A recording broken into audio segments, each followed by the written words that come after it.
Hi అండి. Welcome to my channel Priya Pooja and kitchen logs. ఈ video ఈ శ్రావణ మాసంలో 3వ సంవత్సరం నేను చేసుకున్న 3వ మంగళవార వ్రతం అండి. ఇది 3వ మంగళగౌరి వ్రతం చేసుకున్నాను. ఆ రోజు ఉదయాన్నే లేచి తలస్నానం అది చేసి ముందు రోజే చేశానండి. అమ్మవారికి శారీ కట్టాలి కదా, అందుకని ముందు రోజే సోమవారమే ముందు రోజు అమ్మవారికి శారీ కట్టాను. ఇంకా ఆ రోజు ఉదయాన్నే ఎర్లీ మార్నింగ్ లేచి ఒకవైపు పిల్లలకి రెడీ చేస్తూనే ఇక్కడ అమ్మవారికి కలశం కానీ ఇక్కడ ఇవన్నీ కూడా పూజ ఏర్పాట్లన్నీ చేస్తున్నాను అనమాట. పూజ దగ్గర అన్నీ రెడీ చేస్తున్నాను. ఇక్కడ కలశం పెడుతున్నానండి. కలశంలో పసుపు, కుంకుమ, అక్షంతలు, గంధము, ఒక కాయని వేసుకోవాలండి మనం. అది కొబ్బరికాయ, మామిడాకులు, కొబ్బరికాయ, జాకెట్ ముక్క, జవాది కూడా వేసుకుంటే మంచి వాసన వస్తుంది అనమాట. మంచి సువాసన వస్తుంది అనమాట. బాగుంటుంది. జవాది కూడా పూజ దగ్గర వాడండి. ఇక్కడ పూజా పీఠం దగ్గర మామిడాకులతోటి తోరణం కూడా కట్టుకున్నానండి. గుమ్మానికి, గేట్లకి కూడా మనం మెయిన్ డోర్ దగ్గర కూడా మామిడాకుల తోరణం కట్టుకుంటే మనం ఏ పూజ చేసుకున్నా బాగుంటుంది. నేను ఇక్కడ అమ్మవారి కలశం ఉంటుంది కదా, ఈ రోజు పెట్టుకునే ఈ కలశం కాకుండా ఆ కలశం కూడా పెట్టి పువ్వులతోటి అలంకరిస్తున్నాను అనమాట.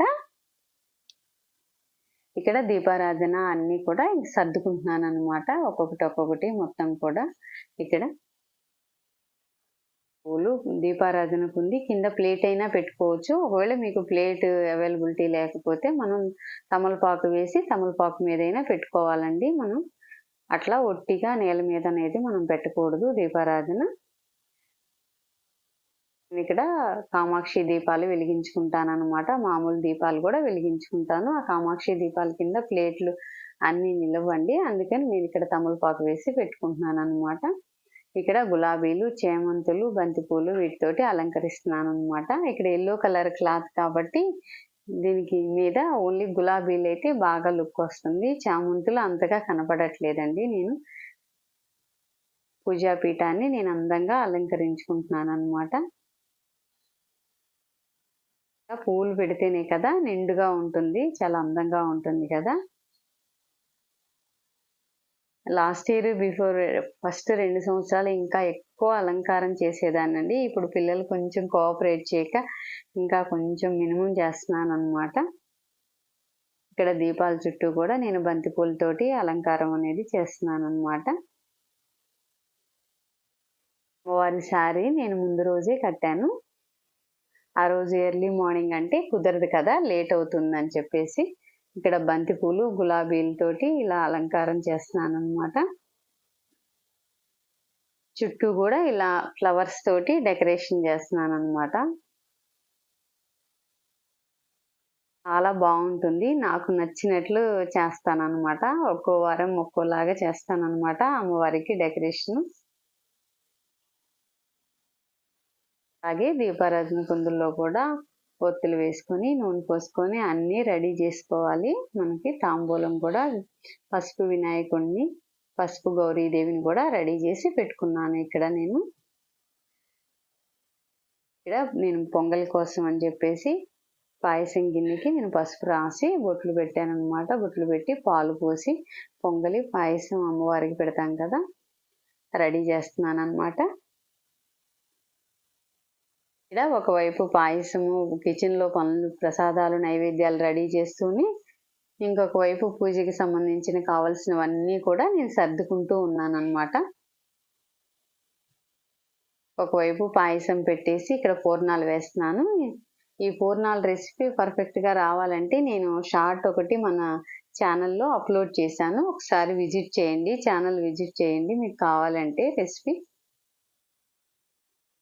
పులిహోర కోసం అని చెప్పేసి నేను తాలింపు రెడీ చేస్తున్నాను. చింతపులుసు నేను ముందుగానే రెడీ చేసి పెట్టుకున్నాను కదా, అది కూడా షార్ట్ మన ఛానల్లో ఉందండి.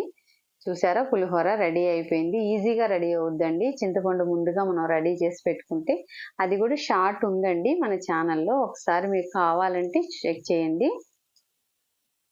ఇక్కడ పిల్లలిద్దరిని కూడా నేను స్కూల్కి పంపించాను. ప్రసాదాలన్నీ రెడీ అయ్యాయండి. ఇంకా నేను కూడా రెడీ అయ్యి వచ్చాను అనమాట. పూజ కోసం అని చెప్పేసి నేను ఇక్కడ మొదటగా దీపారాధన చేస్తున్నాను. దీపారాధన ఎప్పుడైనా కూడా మనం ఏకహారతితోనే ఏకవతితో చేసుకోవాలండి, విడిగా చేసుకోకూడదు, డైరెక్ట్గా చేయకూడదు. ముందుగా మనం ఏ పూజ చేసుకున్నా కూడా గణపతిని ముందుగా విఘ్నేశ్వరుణ్ణే పూజించుకోవాలండి. మనం చేసే ఈ వ్రతంలో ఎటువంటి ఆటంకాలు రాకుండా ఉండాలని నేను ఇక్కడ పిండి ప్రమిదలు చేసుకున్నాను. 5 పిండి ప్రమిదలు చేసుకొని అందులో ఆవు నేతితో వేసిన కుంది ఒత్తులు వేసుకుని వాటికి గంధము బొట్లు పెట్టుకుంటున్నాను అనమాట. కొంతమందికి ఏంటంటే మొదటి సంవత్సరం 5, రెండవ సంవత్సరం 10, మూడవ సంవత్సరం 15, నాలుగవ సంవత్సరం 20, 5వ సంవత్సరం 25 పిండి దీపాలు ఉంటాయన్నమాట. కానీ మాకు వచ్చేసరికి ప్రతి సంవత్సరము 5 ఉంటాయండి. ఇలా 5 పిండి ప్రమిదలు చేసుకొని వాటికి బొట్లు పెట్టుకొని, ఇదిగో పసుపు గౌరమ్మకు కూడా బొట్టు పెట్టుకున్నాను. చక్కగా పీఠం మొత్తం కూడా బాగా పువ్వులతోటి అందంగా అలంకరించుకొని ఇలా పూజకి కావాల్సినవన్నీ సర్దుకొని కూర్చున్నాను. మొదటగా మనం ఏ పూజ చేసుకున్నా కూడా విఘ్నేశ్వరుని పూజిస్తాం కదా, ఆ పసుపు విఘ్నేశ్వరుని అయినా పెట్టుకోవచ్చండి, లేదా మన ఇంట్లో ఉన్న వినాయకుడి ఫోటో అయినా మనం పెట్టుకోవచ్చు, విగ్రహం అయినా. ఇక్కడ అమ్మవారికి నేను జడ పెట్టాను కదా, ఆ జడలో పువ్వులు పెడుతున్నాను అనమాట. మెడలో కొంచెం ఎక్కువ దండలు వేయలేదండి, ఇంతకుముందు ఎక్కువ వేసేదాన్ని. ఎక్కువ వేస్తే మెడలో వేసిన హారాలు అవి సరిగా కనపడేవి కాదు. అందుకని చెప్పేసి ఈ ఇయర్ ఒక్క దండే వేసాను అనమాట.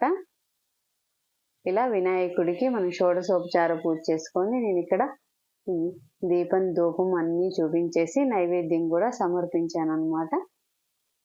వినాయకుడికి నైవేద్యం కూడా సమర్పించిన తర్వాత మనం హారతి ఇవ్వాలి. ఇది సెల్ఫీ మోడ్లో ఉందండి, అందుకే మీకు నేను లెఫ్ట్ హ్యాండ్తో యూజ్ చేస్తున్నట్లు మీకు కనిపిస్తుంది అనమాట. లేదు, నేను రైట్ హ్యాండే వాడుతున్నాను, కాకపోతే సెల్ఫీ మోడ్లో ఉంది వీడియో, సో మీకు అలా అనిపిస్తుంది అనమాట.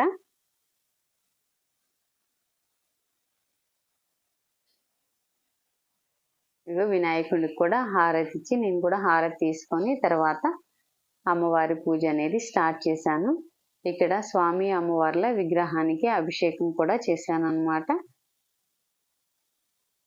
మంగళగౌరి అమ్మవారికి కూడా షోడశోపచార పూజ చేసుకోవాలండి. మొదటగా షోడశోపచార పూజ చేసుకొని ధూపం దీపం అన్నీ ఇచ్చిన తర్వాత నేను ఇక్కడ అమ్మవారికి తాంబూలం కూడా చూపించాను కదా, ఇచ్చాను. ఇక్కడ తోరగ్రంథి పూజ చేసుకున్న తర్వాత ఇదిగో తోరం అనేది కట్టుకుంటున్నాను అనమాట. ఇక్కడ తోరాలు 5 తోరాలు తీసుకుంటాం కదా మనం, ఒకటి అమ్మవారికి కడతాను అనమాట, ఇంకొకటేమో కలశానికి, ఒకటేమో మనం కాటుకు పట్టి చాకుకు అనమాట, ఒకటి ముత్తైదుకి ఇస్తాము, ఒకటి మనం కట్టుకుంటాం అనమాట. ఇలా ఇక్కడ పిండి ప్రమిదలు వెలిగించుకొని నేను ఇంతకు ముందు చెప్పాను కదా వీడియోలో మీకు, స్టీల్ వాడకూడదని. ఇనుప అట్ల కాడ కానీ ఇనుప చాకు కానీ మాత్రమే వాడాలి. దీనికి ఆవు నెయ్యి రాసి ఈ వెలిగే దీపాల మీద పెడితే మనకి కాటుకులాగా వస్తుంది అనమాట. కాటుకు పట్టుకోవాలి. ముందుగా మనం అక్షంతలు చేతిలో పట్టుకొని కథ చదువుకుంటూ ఈ కాటుక అనేది పట్టుకోవాలి. ఈ మంగళగౌరి వ్రతంలో మెయిన్ కాటుక అనేది ఇంపార్టెంట్ కదా. కథ చదివినంతసేపు మనం కాటుక పట్టుకోవాలన్నమాట. ఆ ఇనుప చాకుకి ఆవు నెయ్యి రాసి ఇట్లా కథ చదువుకుంటూ, ఒకవేళ చదువుకోలేని వాళ్ళు ఫోన్లో అయినా పెట్టుకొని వినొచ్చు అనమాట.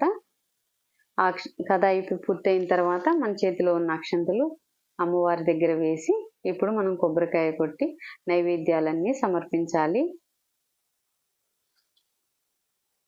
ఇక్కడ నేను పాయసము, పూర్ణాలు, గారెలు, నానబెట్టిన శనగలు, చలిమిడి, పులిహోర చేశాను. మన దగ్గర ఏ పళ్ళు ఉంటే ఆ పళ్ళు కూడా అన్నీ అమ్మవారికి నైవేద్యంగా సమర్పిస్తామన్నమాట.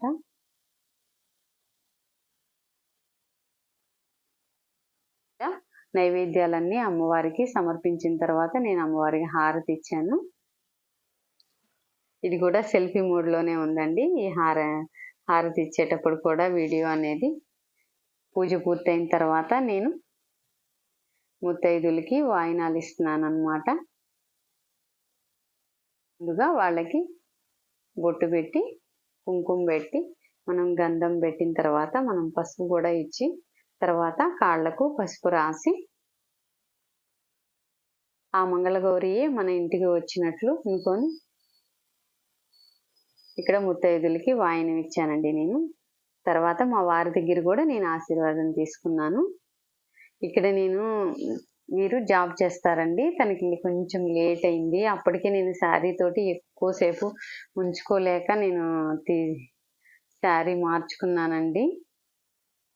కొంచెం లేటుగా వచ్చింది, అయినా పర్లేదు. ఆ రోజంతా ఫాస్టింగ్లోనే ఉంటాను కాబట్టి ఇబ్బంది ఏం లేదు. మనం తాంబూలం ఇవ్వచ్చు అనమాట ఏ టైంలో వచ్చినా. అందరికీ ఒకే టైం అంటే వీలవ్వదు కదా, కొంచెం టైం పడుతుంది కదా ఎంప్లాయీస్ అట్లా అయితే. అందుకని కొంచెం లేటుగా వచ్చారనమాట వాళ్ళు. డెకరేషన్ అంతా కూడా ఫైనల్గా చూపిస్తున్నాను. అమ్మవారు ఎలా ఉన్నారో మీరు ఒకసారి కామెంట్ చేయండి. ఈ వారం అమ్మవారు ఎలా ఉన్నారు, అమ్మవారికి శారీ ఎలా ఉందో కూడా కామెంట్ చేయండి. నాకైతే అమ్మవారు చాలా నచ్చారండి. అమ్మవారు ఇలా ఒక కాలు ఫోల్డ్ చేసి కూర్చున్నట్లు, ఒక కాలు కిందకి పెట్టినట్లు పెట్టానన్నమాట. చీర అలా కట్టాను. అలా చూడటానికి చాలా బాగున్నారండి. ఇప్పుడు మీకు నెక్స్ట్ ఇంకొక వీడియో, ఒక క్లిప్ వస్తుంది చూడండి. అమ్మ వాయనం నా వాయనం పుచ్చుకున్న వనిత ఎవరు? నేనే మంగళగౌరిని. నా వాయనం పుచ్చుకున్న వనిత ఎవరు? నేనే మంగళగౌరిని. నా వాయనం పుచ్చుకున్న వనిత ఎవరు? నేనే మంగళగౌరిని.